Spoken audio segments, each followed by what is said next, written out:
여러분, 우리가 인생을 살아갈 때 에너지가 필요하죠. 에너지가 필요한데, 근데 사람에 따라서 에너지를 쓰는 이 장소가 달라요. 장소가 다르다는 것은 어, 머리에 에너지를 많이 쓰는 사람이 있고요. 이 가슴에 에너지를 많이 쓰는 사람, 배심, 이게 장에 에너지를 많이 쓰는 사람이 있습니다.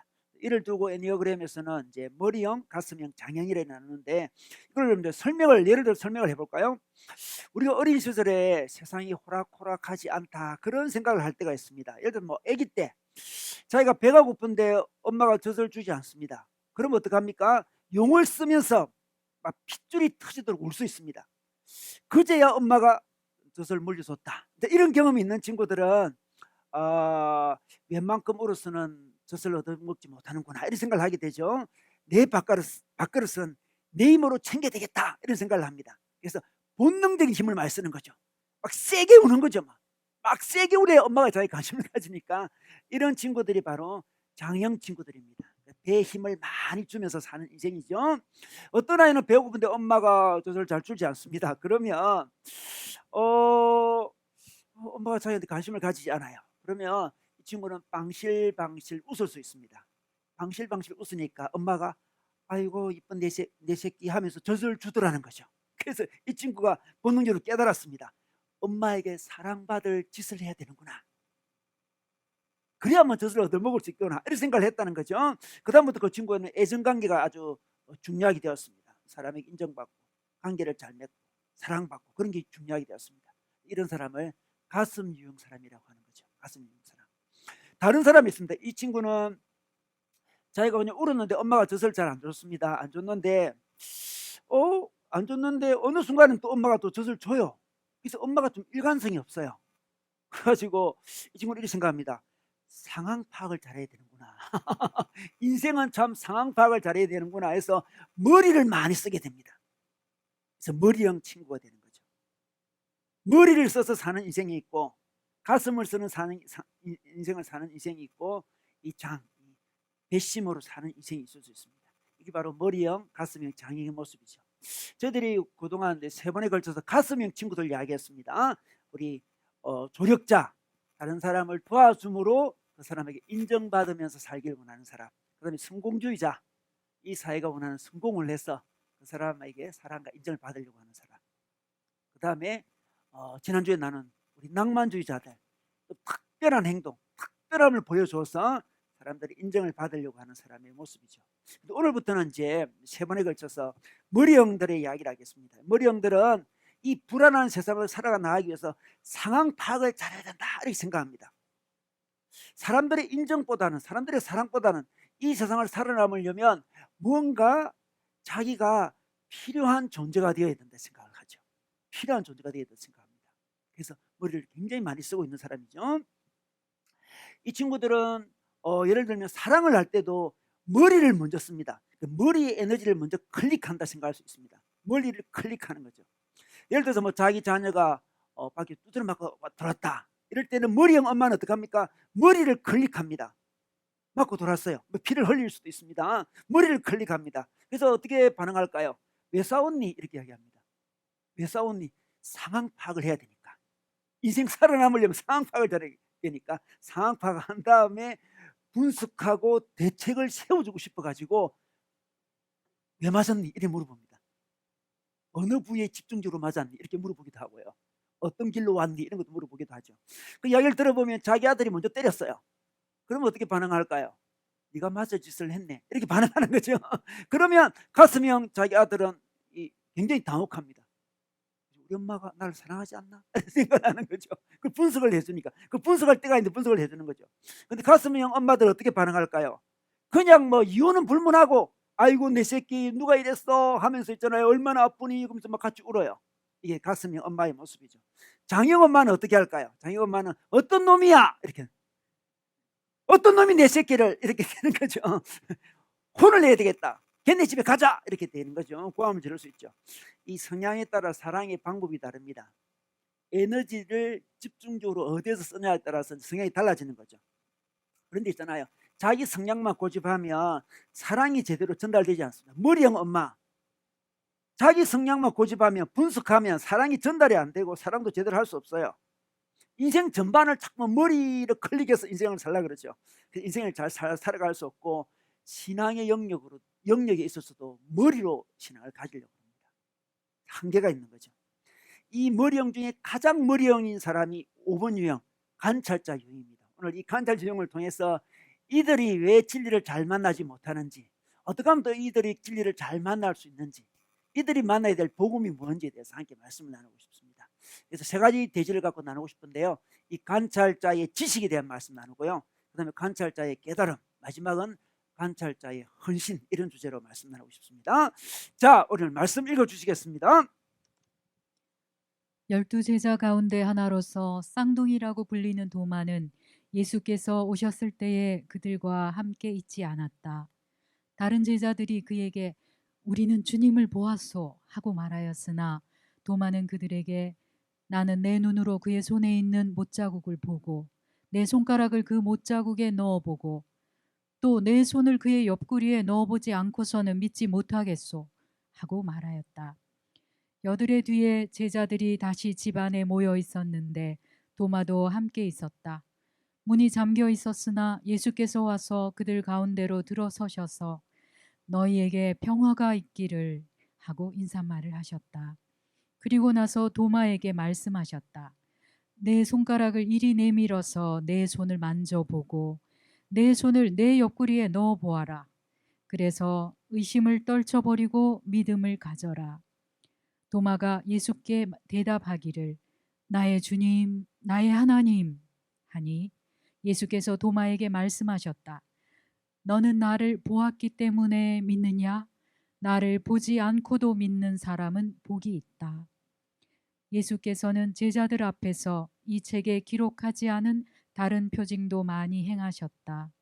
그런데 여기에 이것이나마 기록한 목적은 여러분으로 하여금 예수가 그리스도요 하나님의 아들이심을 믿게 하고 또 그렇게 믿어서 그의 이름으로 생명을 얻게 하려는 것이다. 아멘. 네, 우리 예수님의 제자 중에 쌍둥이가 있었습니다. 쌍둥이가 바로 도마입니다. 도마. 근데 이 도마는 어심 많은 제자로 알려져 있는데 왜 어심 많은 제자로 알려져 있을까요? 그것은 우리 27절에 보겠습니다. 27절 끝에 보면 주님이 그에게 이렇게 말씀했습니다.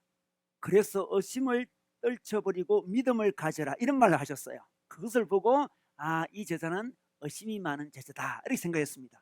그 두 번째로 25절 말씀 보겠습니다. 25절에 보면 자, 그가 이렇게 이야기합니다.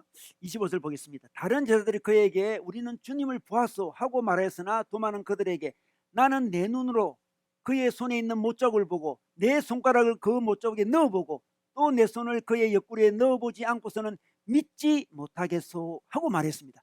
믿지 못하겠소, 이거는 이중부정입니다. 아주 강한 부정이죠. 결단을 가진 부정이에요. 절대로 나는 믿지 못하겠다, 이렇게 이야기하는 거죠. 그래서 이 구절을 보고 도마는 굉장히 믿기가 좀 어려운, 의심이 많은 그런 사람이구나, 사람들이 추측했습니다. 근데 그가 무엇을 믿지 못하고 있습니까? 지금 무엇을 믿지 못하고 있습니까? 25절에 보면 다른 제자들이 우리는 주님을 보았소, 이 말을 믿지 못하겠다는 거죠. 부활하신 주님을 보았다는 그 말을 믿지 못하겠다는 거죠. 주님의 부활을 믿지 못하겠다는 거예요. 여러분, 부활은 우리 기독교의 가장 핵심적인 교리 아니겠습니까? 이 교리를 믿지 못하겠다는 거예요. 우리 주님이 부활하시겠다고 여러 번 예언을 했습니다. 그리고 있잖아요, 다른 제자들, 자기를 10명의 제자들이 3년 동안 자기랑 동고동락 했잖아요. 그 제자들이 주님의 부활하심을 목격했다고 하는데도 불구하고 그는 이 부활을 믿지 못하겠다고 했습니다. 그리고 하는 말이 내 손으로, 내 손가락으로, 내 눈으로 확인해야 된다고 이야기합니다. 이런 사람들은 자기가 직접 확인을 해봐야 돼요. 자기가 직접 상을 분석해야 됩니다. 자기가 확실하다고 믿는 어떤 기준들이 다 있어요. 그 기준을 통과해야 됩니다. 아니 10명의 제자들이 다 보았다 할지라도, 살아가는 예수님이 자기 부활을 예언했다 할지라도 자기 기준이 있어요. 이 기준을 통과해야만 믿는 사람입니다. 그게 바로 머리형들의 모습이죠. 자기 기준이 있어요. 자기가 생각하는 충분한 지식을 갖춰야만 판단할 수 있다고 생각합니다. 이들에게 있어서는 아는 것이 힘이죠. 아는 것이 힘이에요. 그래서 정보와 지식을 많이 보관해 둡니다. 그래서 많은 지식을 가지고 상황이 파악되면 자신감을 얻습니다. 상황이 파악되면 자신감을 얻어요. 좀 세상 돌아가는 이치를 밝혀냄으로써 자신감을 얻는 사람이죠. 그래서 이 세상에 자기가 좀 쓸모 있는 사람이라고 느낍니다. 가슴 형들은 인정과 칭찬이 중요하지만 사랑스러운 사람이 되려고 하지만 머리 형들은 필요한 사람이 되려고 합니다. 상을 잘 파악해야만 그래야만 자기가 필요한 존재가 될 것 같거든요. 상을 파악하려고 합니다. 상을 파악하려고 하는 그게 너무 집착이 되어서 너무나 분명한 사실 앞에도 10명이 봤다고 하는데도 예수님이 그렇게 연했음에도 불구하고 상 파악에 너무나 집중한 나머지 믿지 못하는 모습을 보게 됩니다. 근데 이 간살자들이 얻는 지식이라는 것은 대부분의 정보 같은 거예요. 정보. 여러분, 우리 정보를 갖고 사람을 사랑할 수 있습니까? 정보를 갖고 사랑할 수는 없어요. 여러분, 누가 저에 대해서 정보를 많이 입수했다고 할 수 있습니다. 요즘에 보니까 교회를 찾아올 때도 정보를 많이 입수하더라고요. 저희 페북도 찾아보고 제 친구들도 다 찾아보고 우리 교회도 다 찾아보고 정보를 입수합니다. 어느 정도 도움이 되지만 정보를 가지고는 저를 완전히 안다고 할 수 없습니다. 잘 안다고 할 수 없어요. 그죠? 저와 교제하지 않고 저에 대한 정보를 갖고 저를 안다 그러면 저는 당혹스러울 수도 있어요. 누가 나를 안다고? 나는 너를 모르는데. 그죠? 정보는 한계가 있는 거예요. 여러분, 간살자들은 정보를 좋아하죠. 정보를 사랑합니다. 정보를 가지고 사랑도 하려고 그러고 정보를 가지고 인생을 살려고 그러고 정보를 가지고 진리도 알려고 합니다. 그러나 그들은 늘 정보를 갖고 배우나 진리에는 잘 이르지 못해요. 우리 디모데후서 말씀 볼까요? 우리 디모데후서 3장 7절 말씀이 있습니다. 늘 배우기는 하지만 진리를 깨닫는 데에는 전혀 이를 수 없습니다. 이 부분이 바로 머리형들의, 특별히 관찰자들의 아픔이죠. 늘 배우나 진리에 이를 수는 없어요. 진리에 이를 수 없습니다. 제가 이전에 나들목교회에 사역할 때에 이 관찰자 유형 어느 형제가 있었어요. 그 형제를 우연히 만나게 되었는데 그 친구는 진짜 극단적인 관찰자 유형이었습니다. 그는 사학을 전공했는데, 명문대학에서 사학을 전공했어요. 전공했는데 공부를 너무 열심히 하다 보니까 교수님한테 별로 배울 게 없더래요. 그래서 3학년 때 자퇴를 했습니다. 자퇴를 하고 강원도로 가게 됐어요. 강원도 가서 조그만 집을 하나 얻어놓고 꼭 필요한, 생존에 필요한 비용만 마련하기 위해서 이제 공사판에서 일을 좀 하고요. 나머지 모든 시간을 뭘 했냐 그러면 뭘 했겠습니까? 책을 읽었습니다. 책을 읽었어요. 여러분, 요즘 도서관에서 버리는 책들이 굉장히 많다고 그러더라고요. 그 친구 말에 따르면. 그래 도서관에 버린 책을 다 모아가지고 자기 방에 가득 쌓아두고 조금 일하고 하루 종일 책만 읽었어요. 책만 읽었습니다. 근데 어느 날 책을 읽다가 가만히 보니까 쌓아놓은 책을 가지고 내가 저 책을 언제 다 읽을 수 있겠나 이런 생각을 했는데 계산을 해봤대요. 자기가 하루에 읽는 책의 분량을 다 계산해 보니까 자기가 70세가 되면 다 읽을 것 같아요. 70세가 되면. 그 친구 그 당시 20대인데 70대가 되면 다 읽는다. 삶의 해가 찾아왔어요. 내가 그토록 원하는 정보, 지식, 이것이 70세가 되면 다 읽을 수 있으니까 내가 이거 제대로 삶을 사는 것인가 해가 찾아왔습니다. 해가 찾아왔습니다. 이런 지식을 쌓고 세상에 대한 관찰만 많이 하고 있는 사람들의 모습이죠. 이 관찰자 유형을 상징하는 동물이 있는데요. 그 동물이 어떤 동물이냐 그러면 여우입니다. 여우. 여우가 이 축적하는 걸 굉장히 좋아해요. 여우는 들쥐를 많이 잡아둡니다. 자기 동굴에 많이 잡아둬요. 축적합니다. 잘 소비도 않고 계속 쌓아둡니다. 그러면 어떻게 될까요? 들쥐가 부패합니다. 부패하겠죠. 부패하면 일산화탄소가 나와요. 여우는 그 일산화탄소를 마시고 죽는다고 합니다. 자기가 축적한 걸 가지고 자기가 가스를 마시고 죽는 거죠. 이 간살자가 아주 안 좋을 때, 이 불건강할 때 나타나는 현상입니다. 마치 그 형제는 그런 삶을 살고 있었죠. 강원도에 가서, 강원도 시골에 가서 공사판에 조금 일하고 책만 읽는 인생. 근데 자기 삶에 해가 찾아왔죠. 그러다가 우연히 이제 나들목교회에 예배를 드리게 됐어요. 기독교인도 아닌데 예배를 드리게 됐는데 그날 설교 제목이 고귀한 지식이었습니다. 진짜 지식이 뭐냐? 이 설교를 그날 또 제가 설교를 하게 되었어요. 그래서 요한복음 3장에 이 니고데모라는 사람이 나와요. 니고데모가 이 관찰자 유형의 대표적인 사람인데 그 사람은 산헤드린 공회, 우리말로 하면 이 국회의원이죠. 국회의원. 이스라엘의 국회의원이면서 대표적인 학자였습니다. 그런데 그가 그렇게 학자였음에도 불구하고 진리를 깨닫지 못했습니다. 그래서 밤중 예수님께 찾아오죠. 진리를 알고 싶어 예수님께 찾아옵니다. 니고데모의 그 모습이 이 형제에게는 자기 모습처럼 느껴졌습니다. 나도 진리를 찾아서 그렇게 열심히 책을 읽었는데 진리에 이르지 못했잖아요. 니고데모가 그 모습을 하고 있었습니다. 그게 너무나 감사하게도 그 형제가 하나님의 말씀을 듣고 진짜 지식을 만나게 되죠. 진짜 지식이 뭘까요? 예수를 아는 지식이죠. 진짜 지식은 가장 고귀한 예수를 아는 지식이지 않습니까? 예수를 아는 지식을 만나게 되었어요. 그 친구 이제 세례받고 이제 하나님 믿게 되었는데 얼마나 감사한지 몰랐습니다. 정말 기가 막힌 일이에요. 그 친구가 교회를 다니려고 온 그날도 아니고 그냥 우연히 예배드리러 왔는데, 형을 찾아서 예배드리러 왔는데 그날 제복이 고귀한 지식이었고 자기가 그토록 추구하는 그 지식, 진짜 지식은 예수 그리스도를 믿는 것이라는 것을 깨달아 알고 주님께 나오게 된 거죠. 여러분, 오늘 도마가 자기 손으로, 자기 눈으로, 자기 손가락으로 확인해야만 부활을 믿겠다고 했는데 오늘 그거 확인했습니까? 자기 손으로 예수님의 옆구리 넣어보았을까요? 넣어보았을까요? 우리 카라바조라는 유명한 그 화가가 있죠. 그 화가의 대표적인 이 그림이 의심하는 도마예요. 의심하는 도마. 의심하는 도마인데 그 그림에 보면 제 그림을 띄워주고 싶었지만 카메라 사정상 안 띄워드리게 했습니다. 그 의심하는 도마가 있는데 의심하는 도마 그림을 보면 도마가 예수님의 옆구리 손을 집어였습니다.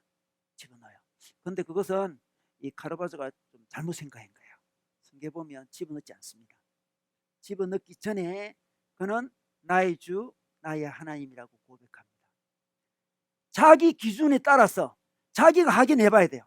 자기가 손을 넣어 봐야 됩니다. 자기 눈으로 봐야 됩니다. 이렇게 고집하던 사람이 예수님, 부활한 예수님을 만나는 순간 의심이 확 사라진 거죠. 기독교의 지식은 자기 기준을 가지고 접근한다고 만나는 게 아니에요. 그게 바로 은혜죠. 은혜.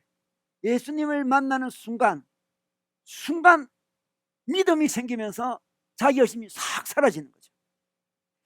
이게 참 놀라운 거예요. 자기 기준, 자기 방식, 그걸 가지고 접근하면 진리를 아는 게 아니고요. 겸손하게 주님을 만나야 돼요. 주님 앞에 나오는 거죠. 예배 드리는 거죠. 주님, 저 깨닫게 해주십시오 할 때 은혜가 임해서 지식을 깨닫게 합니다. 강원도에서 책 많이 쌓아두고 책을 읽는다 해서 지식을 깨닫는 게 아니고 우리 주님 앞에 나와서 부활하신 주님을 만나는 순간 이제 손을 넣어볼 필요가 없어지는 거죠. 내주 그리스도를 아는 지식이 가장 고귀하다고 사도 바울이 빌립보서 3장 8절에서 말했습니다. 가장 고귀한 지식은 예수님을 아는 거예요. 예수님을 아는 겁니다. 관찰자들이 그렇게 추구하던 그 진리는 어디 있다? 책에 있는 게 아니라 인격적인 예수 안에 있었던 거죠. 그렇다면 우리가 이 그 진리를 알기 위해서 우리 편에서 있잖아요. 어떤 노력을 해야 될까요? 어떤 노력을 해야 될까요? 어떤 노력을 해야 되겠습니까? 하나님은 또 그 사람들을 어떻게 인도하실까요? 여러분, 우리가 삶을 살아가려고 할 때 정말 필요한 지식은 있잖아요. 인생의 신비는, 또 구원의 신비는, 이 영성이라는 것은, 진리라는 것은 우리 하나님은 사건들과 사람들과의 접촉 과정을 통해서 경험하도록 하십니다. 사건들과 사람들과의 접촉 과정을 통해서 경험하게 하십니다. 깨닫게 하시는 거죠. 인생의 신비는 관찰하는 사람으로서는 깨달을 수가 없어요. 우리 주위에 일어나는 많은 사건들, 사람들, 그 가운데 하나님의 진리의 조각들이 있습니다. 그래서 하나님은 우리를 삶의 한복판으로 이끄십니다. 우리는 관찰하고 싶은데 하나님 우리를 삶으로 이끄신다니까요. 삶의 한복판으로 이끄십니다. 여러분, 우리 관찰자들은 자기 혼자 있기를 원하죠. 왜? 정보를 수집하고 정보를 정리하려면 혼자 있어야 됩니다. 자기 영역, 자기 공간이 필요합니다. 다른 사람과 잘 어울리지 못해요. 사람들은 이게 외롭지 않냐, 불편하지 않냐 그러는데 자기는 별로 불편하지도 않고 외롭지도 않습니다. 그런데 우리 주님은 계속 이 관찰자들을 삶의 한복판으로 이끄십니다. 오늘 도마도 부활이라는 삶의 현존 앞에 이끌림을 당하는 거예요. 예수님이 그렇게 주장했으면 부활, 자기 동료 10명이 부활을 이야기합니다. 이 문제를 비껴날 수가 없습니다. 삶의 한복판에 딱 직면할 수밖에 없어요. 부활은 비껴날 수 없습니다. 부활은 개념이 아니고 현실이었습니다. 비껴날 수가 없어요. 니고데모도 마찬가지예요. 니고데모 대표적인 학자였습니다. 그는 그 당시에 아주 핫한 인물이 있었죠. 예수님이었습니다. 예수님을 비껴날 수가 없어요. 예수님이 진짜 메시아인지 사기꾼인지 이게 비껴날 수가 없어요. 대학자니까 결론을 내려줘야 돼요. 자기는 잘 모르겠어요. 근데 결론을 내려줘야 돼요. 대학자니까. 예수님을 찾아갈 수밖에 없는 거죠. 하나님이 현실로 자꾸 이끄시는 거죠. 그래서 하나님은 이 관찰자들이 자꾸만 삶을 관망하려고 그럽니다. 그런데 하나님은 그 사람을 데리고 자꾸만 현실로 들어가자 그래요. 직장으로 들어가자 그래요. 직장으로 들어가면 현실이잖아요. 현실입니다. 막 결혼합니다. 결혼하도 현실이에요. 현실. 애기 낳아보세요. 애기를 관망해서 키울 수 있나요? 애기를 관망하면서 애기를 쳐다보면서 키울 수가 없잖아요. 현실로 자꾸만 들어가게 합니다. 사람들과 진지하게 만날 수밖에 없는 상황으로 이끄시는 거죠. 근데 참 놀라운 것은 자기 머릿속에 다 정리된 다음에 행동을 하려고 그러면 행동을 잘하지 못하는데 좀 부족하지만 행동을 해버리면 깨닫는 것도 굉장히 많이 있습니다. 그래서 하나님께서 자꾸 삶의 현장으로 우리를 데려가시는 거죠. 이 관찰자 유형은 인생은 자기 힘으로 살아야 된다 생각을 하죠. 자기 힘으로. 다른 사람과 도움을 주고 받는 것이 익숙지 않습니다. 도움 주는 것도 싫고 받는 것도 싫어요. 근데 하나님은 우리 인생은 도움을 주고 받는 것이라는 걸 깨닫게 하기 위해서 자꾸만 그런 상황으로 밀어붙입니다. 깨닫도록. 어떤 형제가 오병이어 말씀을 가지고 묵상을 했대요. 묵상을 했습니다. 오병이어 우리 말씀 알잖아요. 묵상을 하고 하나님께서 마음에 깨달음을 주셨습니다. 너가 가진 오병이어를 사람들에게 나눠주라 이렇게 얘기했습니다. 그 형제는 관찰자 유형이었거든요. 하나님 순간적으로 저는 저 먹을 것밖에 없어요. 제 전신밖에 없습니다. 제 오병이어밖에 없습니다.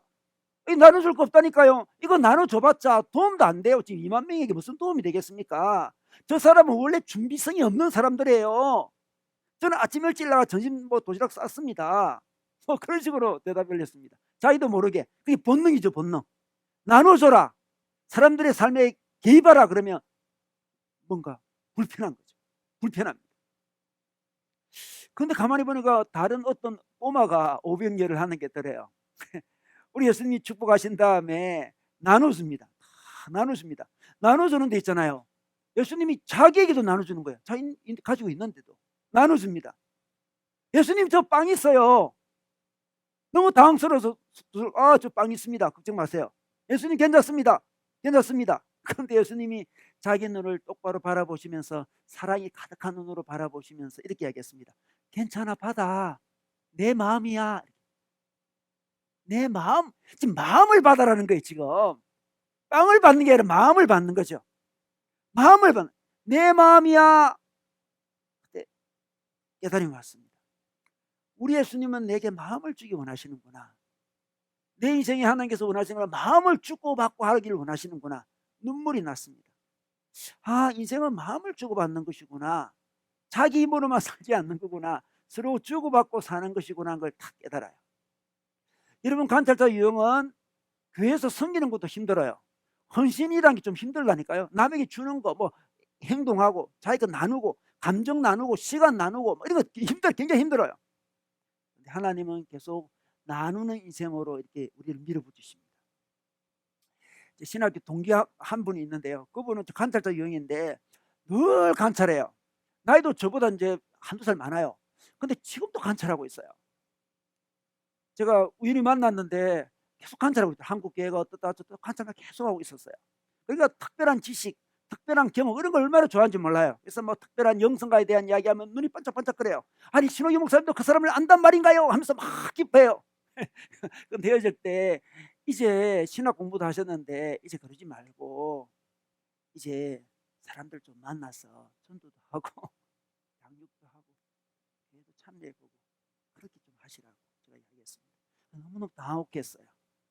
자기는 나를 만나서 특별한 주제들 뒤에서 멀리 떨어져서 한국교회는 이렇다 저렇다 이런 이야기 너무너무 하고 싶은데 내가 이제 신학도 공부하시는데 목회도 안 하시고 계속 지금 50이 넘었는데 관찰만 하시냐고.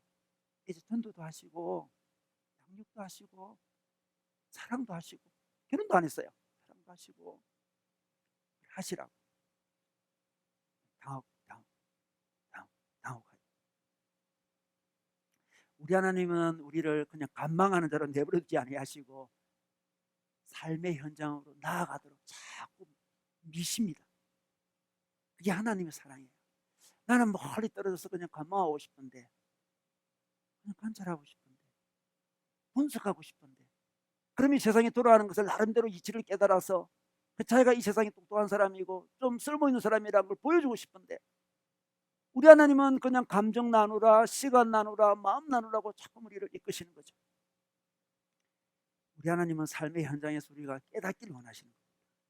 더 나아가서 우리 하나님은 공동체를 통해서 관찰자들을 깨닫게 하십니다. 자, 예수님의 부활을 의심하던 우리 도마가 일주일 만에 지금 예수님의 부활을 믿고 더 나아가서 놀라운 신앙 고백을 하고 더 나아가서 인도에까지 가서 복음을 전하다가 순교하잖아요. 일주일 만에 어떤 변화가 일어났습니까?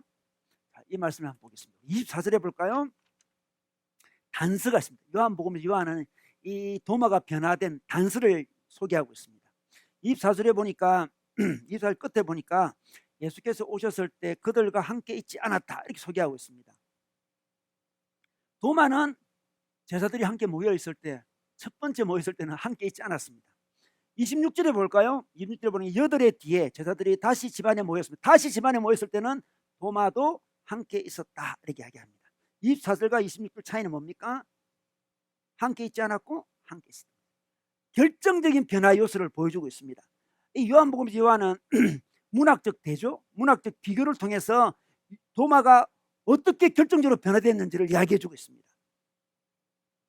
함께 있지 않았고 함께 있었다는 거죠. 도마는 함께 있지 않는 게 좀 익숙한 사람이에요. 혼자 있는 게 익숙한 사람이라니까요.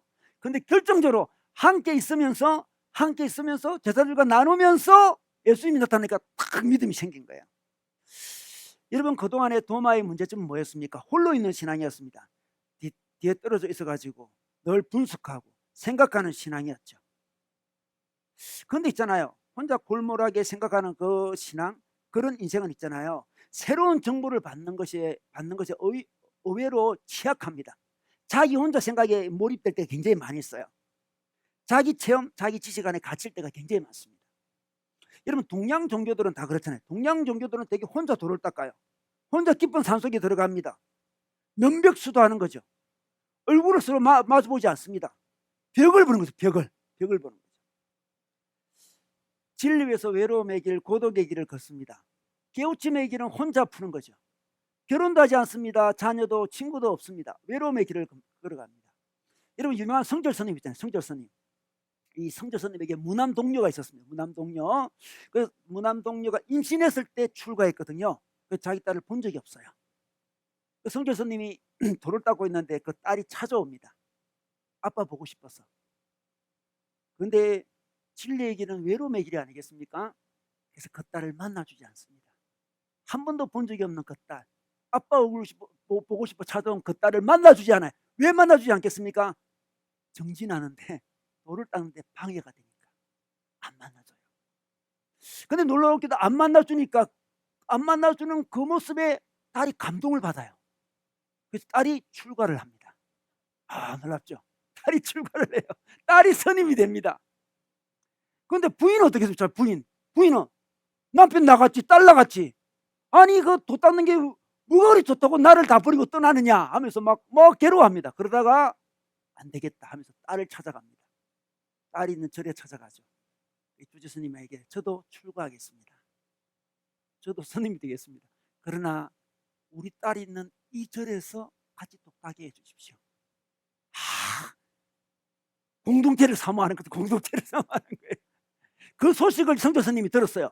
무엇이 애미와 딸이 함께 어떻게 돌을 닦는단 말이냐? 반대했어요. 애미와 딸이 어떻게 돌을 같이 닦을 수 있습니까? 혼자 닦아야지. 혼자 정진해야지. 어떻게 애미와 딸이. 그런데 그 엄마가 딸을 너무 사랑해서 성도 스님의 그 명령을 거부하고 같은 절에 있답니다. 같은 절에. 인간의 본능은 어쩔 수 없죠. 그 자녀에 대한 그 마음 어쩔 수 있겠습니까? 자녀를 함께하는 거죠.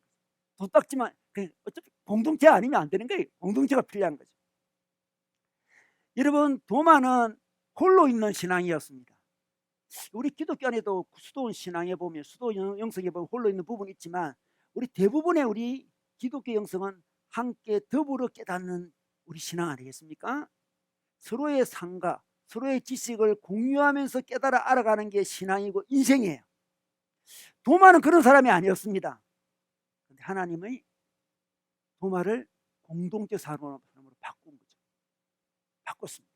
그리고 도마를 어디로 보냈습니까? 혼자 있기 좋아하는 동양의 영성이 가득한 힌두교, 불교가 있는 인도로 파송합니다. 그들을 너무너무 잘 이해하기 때문에 인도를 파송하는 거예요. 우리 잠언 18장 1절 볼까요? 여러분 설교 안에 있습니다. 잠언 18장 1절에 보겠습니다. 우리 다 같이 읽겠습니다. 시작. 무리에게서 스스로 갈라지는 자는 자기 소욕을 따르는 자라 온갖 참 지혜를 배척하느니라. 무리에서 스스로 갈라지는 사람은 온갖 참 지혜를 배척하는 것이다, 이렇게 이야기하고 있습니다. 여러분, 공동체 없이 깨달음 잘 없어요. 그래서 우리 예수님이 도마에게 공동체 영성을, 공동체 신앙을 가르쳐주고 있는 거죠. 여러분, 우리가 잘 아는 C.S. 루이스 있지 않습니까? C.S. 루이스, 그 사람도 대단히 지적인 사람이잖아요. C.S. 루이스 얼마나 지적인 사람입니까? 그 사람이 친구에게 이런 편지를 보냈습니다. 내가 처음 기독교를 받아들였을 때 나는 신앙생활을 혼자 할 수 있다고 생각했다. C.S. 루이스 이 대단한 학자, 나는 혼자 조용히 신학서적을 읽고 교회나 다른 모임에 갈 생각이 없었어. 사실 그 사람들이 부르는 찬송가는 싫었어. 너무 수준이 낮았어. 이렇게 이야기합니다. 형편없는 노래를 부르더군, 이렇게 이야기합니다. 그런데 시간이 지날수록 난 그들에게 놀라운 장점을 발견해서 나랑은 교육 수준이 차이가 있음에도 불구하고 그들의 그 음악에는 기도하는 마음이 담겨 있더군. 이렇게. 기도하는 마음이 담겨 있어요. 예배하는 마음을 내가 봤다. 예배하는 마음, 기도하는 마음이 봤다. 교회 구석에서 고무장화를 신고 있는 늙은이 안에서 하나님을 향한 열정과 헌신을 내가 보았어. 이렇게 이야기합니다. 자기는 교수고 똑똑한 사람이죠. 나는 저런 사람과 신앙같이 생각 안 해도 나는 똑똑한 책을 읽으면서 신앙생활 하려고 생각했는데 아무리 가만히 보니까 그들에게서 기도하는 마음과 예배자의 마음을 보게 되고 하나님을 향한 열정과 헌신을 보게 된 거죠.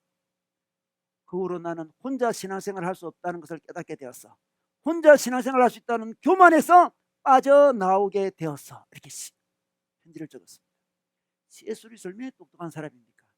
그 사람도 그냥 평범한 늙은이 그들과 신앙을 공유할 필요가 있었던 거죠. 그 마음속에 있는 예배의 열정, 신앙 열정을 본 거죠. 자기에게는 없었거든요. 제게는 없거든요. 혼자는 그걸 발견할 수가 없어요. 함께 발견할 수 있습니다. 공동체 없이 살아가는 사람은 자기 혼자 힘으로 살려는 사람이죠. 사실은 하나님 없이 살려는 사람이에요. 공동체를 버리는 사람은 하나님을 버리는 거예요. 물론 이야기죠. 하나님은 공동체에서 역사하시는데 하나님의 역사 방법을 거부하는 거죠. 하나님보다 자기가 훨씬 더 똑똑한 거예요. 하나님은 도와주지 않으셔도 되고 하나님의 방법은 공동체인데 자기는 공동체가 필요 없고 자기는 책만이 필요하다는 거죠.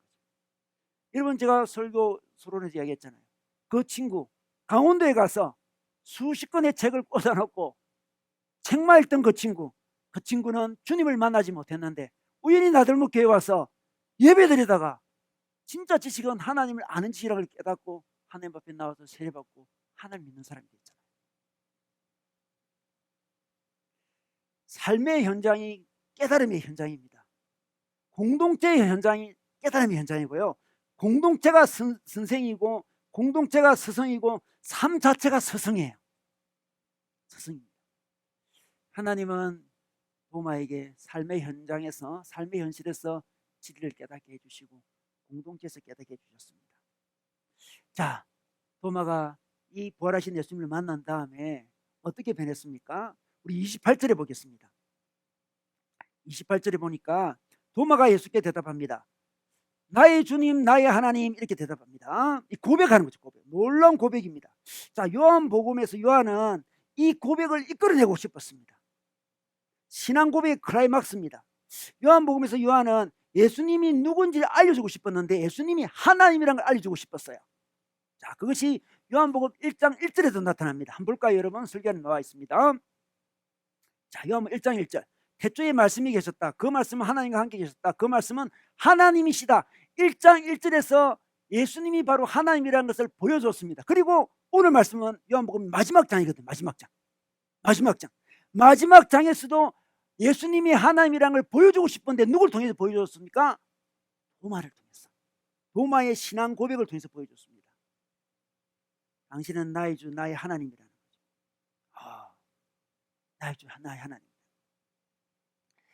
도마처럼 생각하기 좋아하고 도마처럼 지식을 축적하는 그 사람이 은혜를 받으면 축적했던 그 지식을 가장 아름답고 최고의 신앙 고백으로 표현하게 됩니다. 이 관찰자의 소망이죠.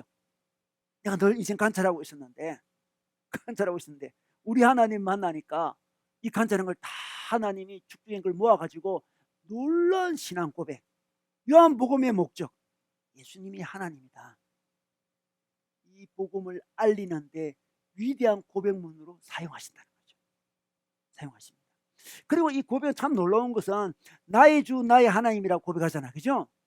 이 관찰자들은 나라는 단어를 좀 쓰기 힘들어해요. 그죠? 객관적인 이야기를 하기 좋아합니다. 주관적인 이야기가 싫습니다. 객관적인 하나님, 객관적인 예수님. 그러던 자가 주님을 제대로 만나니까 나의 주님, 나의 하나님이라고 고백합니다. 주관적인 하나님이 된 거죠. 자기 고백, 자기 감정이 드러납니다. 신앙이 이제 자기 것이 되는 거예요. 자기 것이 됩니다. 신앙이 자기 것이 되었을 때 도마는 놀랍게 변화되어서 어떻게 됐습니까? 인도에까지 갑니다. 인도에까지 가요. 여러분 도마 행전이라고 있어요. 성경은 아니지만 도마 행전이라는 책이 있는데 도마 행전에 보면 도마가 인도의 부족 왕인 이 쿤다포로스라는 왕이 있어요. 그 왕의 사신을 따라서 인도에 가서 복음을 전하다 숨겼다. 그런 말씀이 있어요. 처음에는 있잖아요. 이 쿤다포로스라는 왕이 있었냐 그러면서 이 도마 행전이 거짓말이다 하고 막 그런 이야기를 많이 했어요. 그런데 쿤다포로스 왕의 왕궁토와 동전이 발견되었어요. 그래서 일반 사학계에서도 도마 행전의 그 부분을 인정하게 됐습니다. 인정하게 되었고, 그런 놀랍게도 있잖아요. 2000년도가 이제 20세기 초에 2000년 만에 인도 남부의 이 마두라스라는 곳에서 성도마 기념교회가 발견이 됐어요. 2000년 동안 내려오던 성도마 기념교회가 있었습니다. 놀랍죠? 성도마가 사실 7개 교회를 세웠거든요. 성도마 기념교회가 지금도 있어요. 있었는데 그냥 숨겨져 있다가 지금 있는 거예요. 지금은 이제 이렇게 뉴스들이 다 이렇게 전파될 수 있기 때문에 지금 발견되었어요. 수많은 사람이 거기 가서 사진도 찍기도 하고, 저도 영상도 여러 번 봤거든요. 근데 그 지역은 놀랍게도 있잖아요. 인도의 기독교인이 한 2% 정도, 2%인데 그 지역은 20%예요. 도마가 전도했던 사람들, 도마의 선교를 받은 그 후예들이 지금도 이렇게 많이 남아 있는 거예요. 많이 남아 있습니다. 하나님은 행동하기 싫어하고 관찰하기 원하는 도마를 저 멀 인도에까지 보내셔가지고 교회를 채우겠습니다. 여러분 5번 유형이 있잖아요. 은혜를 받고 건강해지면 이 8번 지도자 유형의 모습을 보게 되거든요. 아주 이 행동을 할 수 있습니다. 아량이 넓어요. 가감성이 있습니다. 남들이 하긴 어려운 일을 팍 할 수 있어요. 가감한 선교를 할 수 있습니다. 인도에서 브라만들에게 복음을 전했다고 알려져 있는데, 그 전설에 따르면 도마의 가감한 선교, 그 기적을 보고 그들이 하나님을 받아들였대요. 여러분 관찰자 유형 5번 유형들은 장거리 여행 싫어합니다. 여러분 멀리 가는 싫어해요. 가만히 앉아있기 원하지. 근데 하나님 그에게 은혜 주셔가지고 대담한 행동을 하게 됐습니다. 해박한 지식에다가 영성까지 갖춰가지고 행동까지 하니까 얼마나 놀라운 헌신자가 되겠습니까? 하나님은 도마를 이렇게 바꿨습니다. 도마만 아니죠. 니고데모도 맞아요. 니고데모는 대학자였습니다. 주님을 만나기 전에 그냥 분석하는 대학자였습니다. 그런데 그가 예수님 만나고 변화되었습니다. 우리 요한복음 7장 50절 말씀 볼까요? 50절 51절에는 이 니고데모가 있잖아요. 예수님을 변화하는 모습을 보여주고 있습니다. 산헤드린 공회에서 예수님을 변화합니다. 그들 가운데 한 사람으로 전에 예수를 찾아간 니고데모가 그들에게 말했다. 우리의 율법으로는 먼저 그 사람의 말을 들어보거나 또 그가 하는 일을 알아보거나 하지 않고서는 그를 심판하지 않는 것이 아니요, 이렇게 얘기합니다. 예수님을 변호하고 있습니다. 그가 지금 많은 지식을 가지고 예수님을 변호하는 자가 되었습니다. 니고데모가 은혜를 받으니까. 그동안에 그가 가진 많은 지식은 그를 더 혼란케 만들었는데 이제 그 많은 지식을 가지고 예수님을 변호한 자가 되었습니다. 그것뿐만이 아닙니다. 우리 요한복음 19장 39절 보겠습니다. 또 전에 예수를 밤중에 찾아갔던 니고데모도 모략에 침량을 섞은 것을 100건쯤 가지고 왔다. 이 장면이 뭐냐 그러면 예수님이 돌아가셨어요. 예수님이 장례를 치러야 되는데 제자들은 다 도망갔습니다. 장례를 치러줄 곳이 없어요. 무슨 상조에 가입도 안 했습니다. 지금 누가 이거 장례 치러주나 이거. 모략이 필요하고 이게 오늘 뭐 침량이 필요한데 누가 가져오면 누가? 니고데모가 가져왔어요. 니고데모가 가져왔습니다. 니고데모가 다 제자들은 도망갔지만 니고데모는 결정적인 순간에 행동을 하는 거죠. 예수님의 장례를 준비하고 있습니다. 모략은 아주 귀한 향료입니다. 방부제 역할을 해요. 시체가 쓰는 걸 막는 거죠. 침향은 왕의 장례식 때 쓰던 값비싼 물건입니다. 방치제, 건조제입니다. 왕의 장례식에 쓰는 거예요. 지금 니고데모는 예수님의 죽으심을 왕의 죽음으로 본 거죠. 오늘 100건은 34kg거든요. 그 당시 향료가 얼마나 비싼데 여러분 향료가 얼마나 비싼지 알잖아요. 34kg면 자기 많은 그 몸을 부여했겠죠. 이 사람이 많은 재산을 들여서 이걸 사서 가져갔을 거예요. 니고데모는 관찰자 유형입니다. 관찰자 유형은 자기 걸 내어놓는 거 싫어합니다. 축적하는 걸 좋아하는 거예요. 축적하기 좋아하는 사람이 은혜를 받으니까 34kg 향료를 가지고 예수님의 왕의 장례식으로 치러주는 거죠. 축적한 것을 내어놓는 헌신을 보여주고 있습니다. 그동안은 불건강하게 초연했습니다. 세상살이에 좀 초연했죠. 근데 진짜 초연함을 보여줍니다. 지금은 그렇게 하다가 자기가 죽을 수도 있습니다. 제자들은 다 도망갔습니다. 그런데 그는 얼마나 초연함을 보여주고 있습니까? 자기 목숨을 내어놓는 거예요. 그동안 축적했던 많은 재산들을 내어놓을 수 있었습니다. 헌신의 사람이 되었습니다. 하나님을 만나고 일어난 일이죠. 예수님을 만나고 일어난 일이에요. 이 관찰자가 은혜를 받으면 예수님을 변호하게 되고 그동안 그렇게 축적했던 것들을 하나님을 내어놓을 수 있습니다. 여러분 우리 보네프라는 목사님 아시잖아요. 이 보네프라는 목사님이 아주 건강한 우리 관찰자 유형으로 알려져 있는데 그는 어릴 때는 책벌레였습니다. 책벌레. 똑똑하잖아요. 우리 보네프 목사님. 체스 강적으로 굉장히 좋아했습니다. 그런데 그가 신앙이 이제 생긴 거죠. 신앙의 확신이 돌아왔습니다. 그래서 그가 행동을 하게 됩니다. 여러분 보네프가 어떤 행동을 했습니까? 어떤 가감한 행동을 했나요? 히틀러를 암살하려고 했습니다. 히틀러를 암살하다니. 히틀러를 암살하는 그 단체에 가입을 하게 되죠. 행동하는 영성, 행동하는 지성이었습니다. 워낙 똑똑한 교수니까 미국에서 있잖아요. 망명하라 했습니다. 미국에 와서 그냥 망명해가지고 그냥 2차 대전 끝날 때까지 연구만 하고 있으라고 이야기했어요. 연구만 하고 있으라. 그런데 자기 양심이 자기 신앙이 허락하지 않았습니다. 내가 미국에 망명해가지고 사는 거 도저히 허락하지 않았습니다. 그는 독일로 돌아와서 히틀러가 전 세계를 위험에 빠뜨리는 것을 보고 히틀러 암살을 하려고 했습니다. 그러다가 잡히죠. 그리고 1945년 4월 9일 날 교수형에 처해지게 됩니다. 행동하는 영성, 행동하는 지성이죠. 이렇게 홀로 있기 좋아하던 이 관찰자 유형 보네프 목사님이 아주 유명한 영성의 책을 적는데 그 책 제목이 신도의 공동생활 그런 책이에요.